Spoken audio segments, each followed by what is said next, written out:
The architecture of autonomy. Ross sat in the office break room, his thumb hovering over a notification.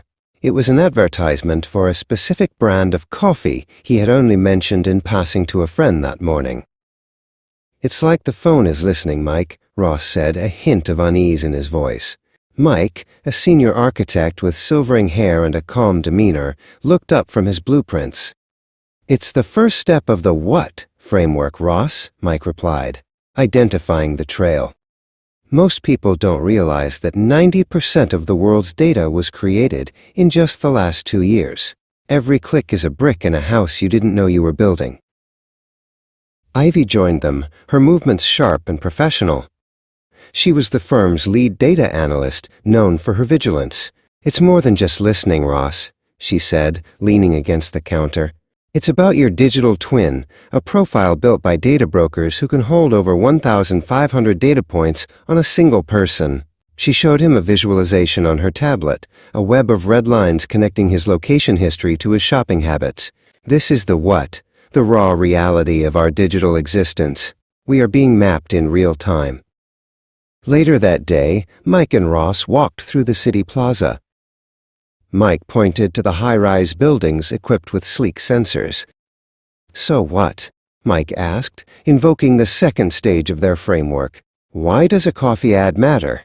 Because, as Gary Kovacs once said, privacy is not an option, and it shouldn't be the price we pay for just getting on the internet.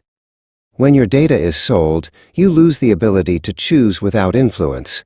Your autonomy is traded for convenience, often without your explicit consent." Back at the office, Ivy and Mike stood by a drafting table, discussing a project.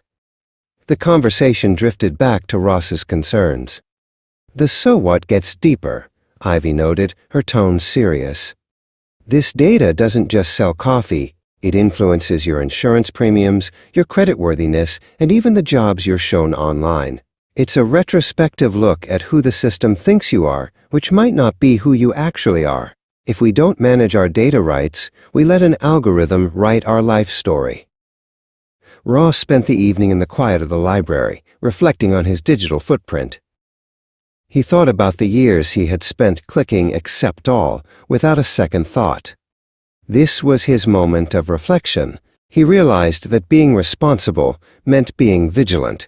He looked at his reflection in the window, the city lights blurring into a gray and blue mosaic. He was ready for the now what, the transition from being a passive subject to an active participant in his digital life. The next morning, Ross found Mike at his desk.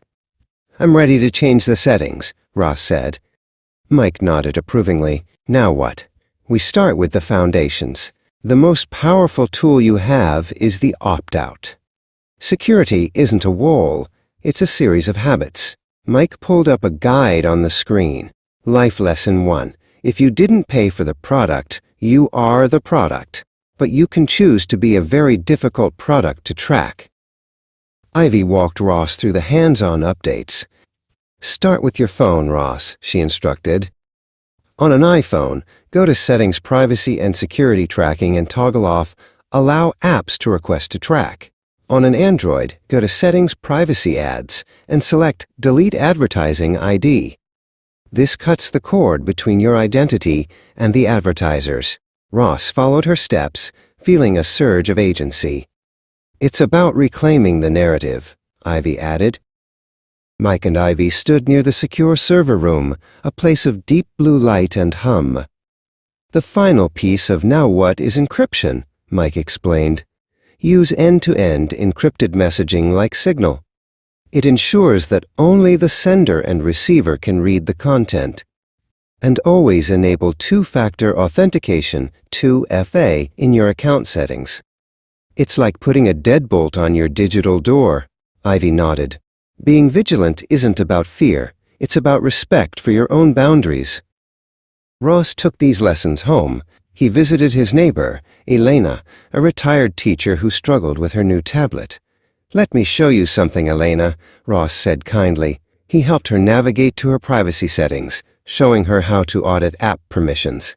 We have to look out for each other, he thought. Applying his knowledge was the ultimate retrospective, turning his past unease into a tool for someone else's empowerment. Weeks later, Ross, Mike, and Ivy stood on the office balcony, looking out over the city. The sun was setting, casting long gray shadows, but the air felt clear. Ross felt a sense of peace he hadn't felt in years. He knew the what, he understood the so what, and he was living the now what. The digital world was still vast and complex, but he was no longer lost in it. He was its architect.